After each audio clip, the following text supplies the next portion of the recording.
एक बार एक बुजुर्ग की तबीयत खराब हो गई और उन्हें अस्पताल में दाखिल कराना पड़ा। पता लगा कि उन्हें कोई गंभीर बीमारी है। हालांकि ये छूत की बीमारी नहीं है, पर फिर भी इनका बहुत ध्यान रखना पड़ेगा। कुछ समय बाद वो घर आए। पूरे समय के लिए नौकर और नर्स रख लिए गए। धीरे धीरे पोतों ने कमरे में आना बंद कर दिया। बेटा बहू भी ज़्यादातर अपने कमरे में रहते। बुजुर्ग को अच्छा नहीं लगता था, लेकिन कुछ कहते नहीं थे। एक दिन वो कमरे के बाहर टहल रहे थे, तभी उनके बेटे बहू की आवाज़ आई।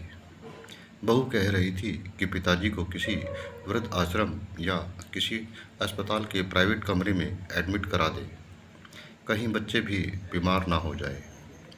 बेटे ने कहा, कह तो तुम ठीक रही हो, आज ही पिताजी से बात करूँगा। पिता चुपचाप अपने कमरे में लौटा।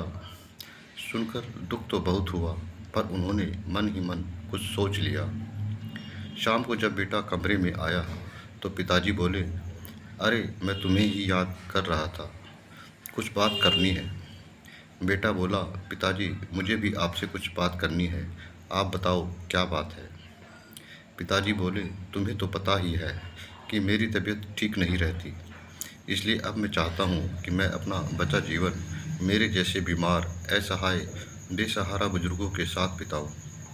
सुनते ही बेटा मन ही मन खुश हो गया कि उसे तो कहने की ज़रूरत नहीं पड़ी, पर दिखावे के लिए उसने कहा, ये क्या कह रहे हैं आप पिताजी, आपको यहाँ रहने में क्या दिक्कत है। तब बुजुर्ग बोले, नहीं बेटे, मुझे यहाँ रहने में कोई तकलीफ़ नहीं है, लेकिन यह कहने में मुझे तकलीफ़ हो रही है कि तुम अब अपने रहने की व्यवस्था कहीं और कर लो। मैंने निश्चय कर लिया है कि मैं इस बंगले को वृद्ध आश्रम बनाऊंगा और असहाय और बेसहारों की देख रेख करते हुए अपना जीवन व्यतीत करूंगा। अरे हाँ, तुम भी कुछ कहना चाहते थे, बताओ क्या बात थी। कमरे में चुप्पी थी। कभी कभी जीवन में सख्त कदम उठाने की।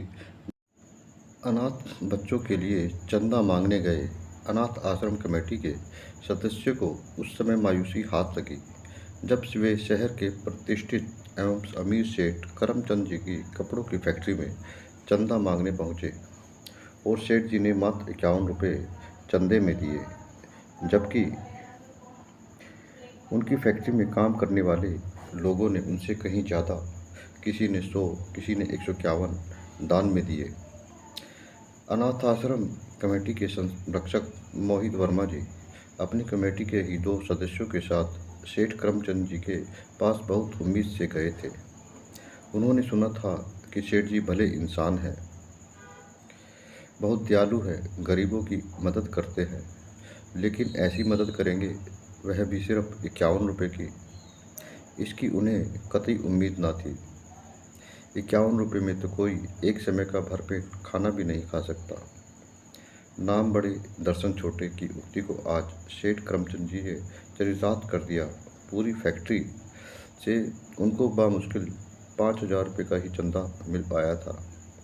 वे तीनों मायूस होकर फैक्ट्री से निकलने ही वाले थे, तभी एक गार्ड भाग कर आया और आवाज़ देकर उनको जाने से रोकते हुए बोला, सर, सेठ करमचंद जी आप सबको बुला रहे हैं, वे अपने केबिन में हैं।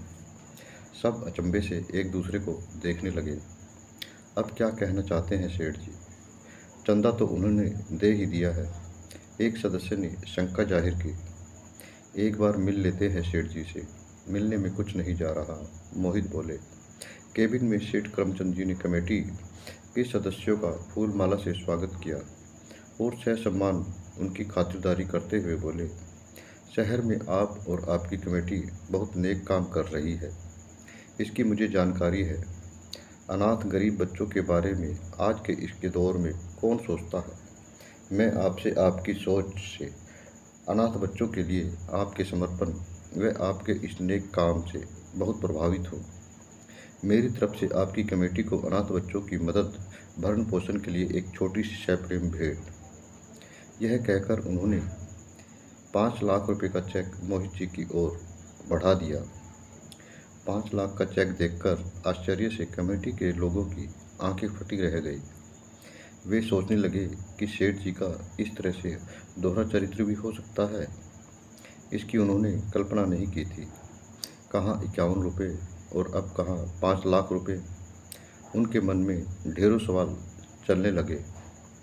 मोहित जी ने हिम्मत करके आखिरकार सेठ जी से पूछ ही लिया, सेठ जी, मैं बड़ी अचंभन में हूँ।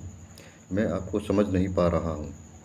आपने अपनी फैक्ट्री में काम कर रहे मजदूरों के सामने चंदे के तौर पर मात्र 51 रुपये दिए और अब आप यहाँ हमें बुलाकर 5 लाख रुपये चंदा दे रहे हैं। आप चाहते तो 5 लाख वहीं उन सब के सामने दे सकते थे, लेकिन आपने ऐसा नहीं किया। क्यों? बड़ी सीधी सी बात है मोहित जी, वे सभी मेरी कंपनी के कर्मचारी हैं और कहीं ना कहीं मेरे इस परिवार के सदस्य भी। मैं किसी को नीचा या छोटा दिखाना नहीं चाहता था। अगर मैं वहीं उन सब के सामने 5 लाख दे देता तो वे सब दिल से खोलकर आपकी मदद ना करते। वे सभी खुद को मेरे सामने छोटा महसूस करते। वे शायद आपकी मदद भी ना करते। वे सोचते कि सेठ जी ने तो 5 लाख रुपए दे ही दिए हैं, अब हम रुपये क्यों दें। उनके द्वारा 100 या 200 रुपये देने से क्या हो जाएगा। सेठ जी आगे बोले, मुझे खुशी है कि मेरे हर कर्मचारी ने मेरे से ज़्यादा दान किया।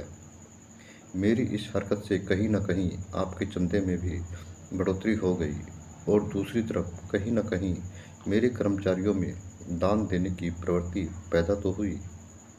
मुझे उम्मीद है कि अब निकट भविष्य में वे सब ज़रूरतमंद की मदद करने में पीछे नहीं हटेंगे। मदद करना एक अच्छी आदत है। जो भी एक बार अनजाने में ही सही किसी की मदद कर देता है तो सच में उसको बड़ा सुकून मिलता है। उस व्यक्ति को अपना यह मानव जीवन सार्थक महसूस होता है। एक बार जिसमें मदद करने की प्रवृत्ति पैदा हो जाए तो वह मरते दम तक लोगों की मदद जरूर करता है। हमें नेक काम के लिए खुद मदद करने के साथ साथ दूसरों को भी मदद करने के लिए प्रेरित करना चाहिए। मैंने बस वही किया और ज़्यादा कुछ नहीं।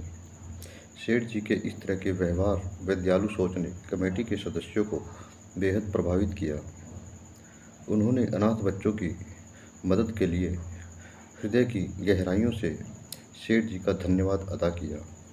अब वे सेठ जी के केबिन से सेठ जी के लिए नकारात्मक सोच त्याग कर एक सकारात्मक सोच के साथ लिए बाहर निकल रहे थे। जय श्री राम।